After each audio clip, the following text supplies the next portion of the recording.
Now it's time for a friend, Caryn's going way back, Gita Zivotofsky. We had a very special and close relationship.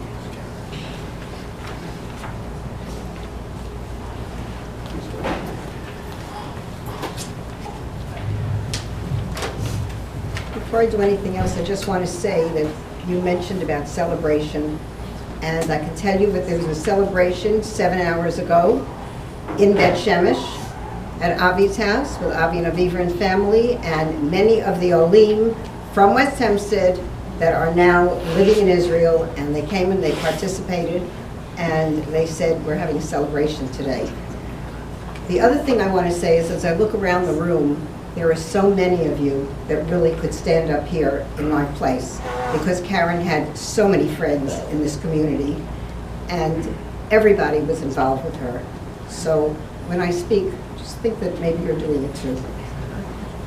A Yortzeit Azkara, Ketzartel Esther, Bas Yehuda Leib, and Machla Simaleah, Caryn Pollak, Aleha HaShalom.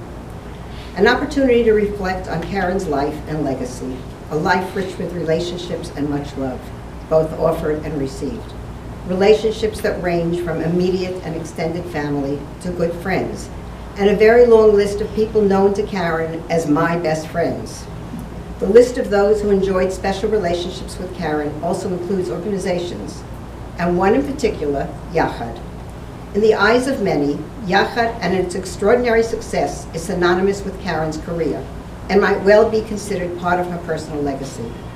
But I would like to dwell in particular on my recollection of the very earliest days when Yachad was just coming into being. Our Kehillah can pride itself for the role it played in the early phase of this wonderful organization. Back in the 1980s, a woman named Chana had a vision. In her view, all our children are entitled to participate in the full richness of our heritage, religiously and socially. She believed that she could integrate those with special needs into mainstream Jewish life via NCSY programs. NCSY agreed, and they looked for a community that might be receptive to the idea and brave enough to try. A Young Israel of West Hempstead Youth Committee meeting, including Lorraine of blessed memory, was quickly convened, and it was decided to move forward and plan an event.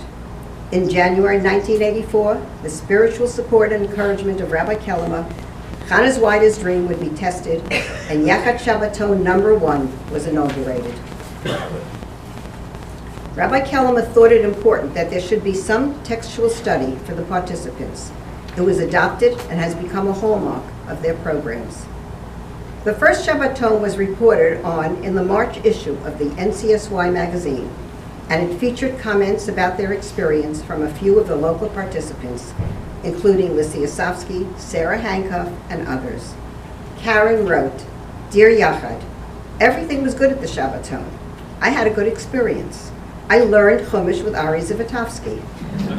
The davening was good because they did it slower, and I can't do it fast." That's what Lester says too. The boys had aliyahs, and the girls had Devat Torahs. And then we went to Hank to have cold pizza, and Caryn said it like it was. For example, if Lester or Bernie, the wise guys, would say something to her that they thought was humorous, but was probably really silly, she would say, "Oh, Daddy, oh, Bernie, that's not funny." I can remember Caryn sitting at the table, and if something that I said was chas v'shalom not correct in her eyes, she would say, "Gita," as a sign that I was saying less than absolute truth.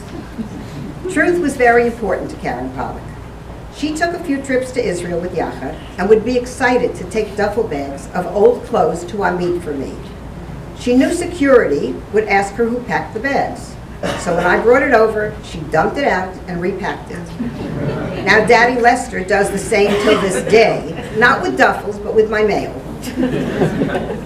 In the last line of her note in that magazine article, she wrote, "I wish we would have another Shabbaton very soon." She then requested that she would have learning classes like her sister Aviva on Shabbos afternoons.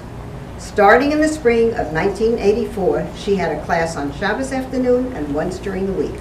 They learned Sefer Ruth, and upon completion had a siyum.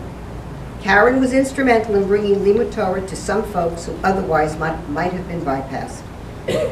She was always known to take leadership role in those classes, and when she attended a Shabbaton in the young Israel of Woodmere, soon after the first Siyum, she spoke about what she learned about Hachnasat Orchim. She became a somewhat sought-after speaker at later Yachad and NCSY events. Caryn was multiply blessed with role models of menschlichkeit. She had a mommy and an ima and her beloved daddy. She had the good fortune as well to share her home with Aviva, Avi, and Rivki, siblings who are clearly genetically endowed with and have honed to perfection the midos of their parents. There are no finer exemplars in the practice of the Hachnasat Orchim. Rani, Shalamis, and Chatzkel were a perfect fit when they seamlessly became part of the elite family group. Whenever, which is not infrequent, the Pollak house was filled with visiting friends or transients, Caryn made them all feel like family, greeted each and every one of them with a big hello, a good Shabbos, and a hug. At the appropriate stages of her growing up, her mommy taught her the basics for survival, personal hygiene, and independence. When she matured and was ready, mommy trained her to use public transportation and safely get to her office job at the OU headquarters. And Norma told me that almost every day she was on that train that Lorraine and Caryn went on. Caryn welcomed Chaya into the Pollak home with characteristic enthusiasm. Ima embraced Caryn with maternal love and patience. In time, Ima helped Caryn move into her new home at Ohel and decorated her room to Caryn's liking. Together, they would shop for Caryn's clothes, especially for Yom Tov. Caryn would show me the clothes and say, smiling with pride, "Look what Ima brought for me."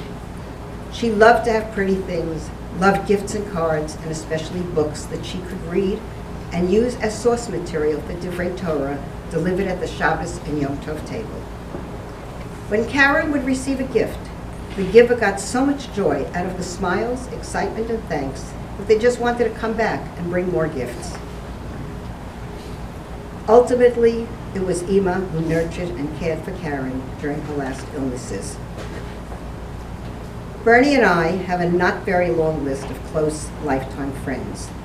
There is another really short list of those dear people who have profoundly enriched our lives, and prominent on that list are Mommy, Daddy, Ima, and Caryn. Caryn will forever be remembered. Tehei Zichra Baruch.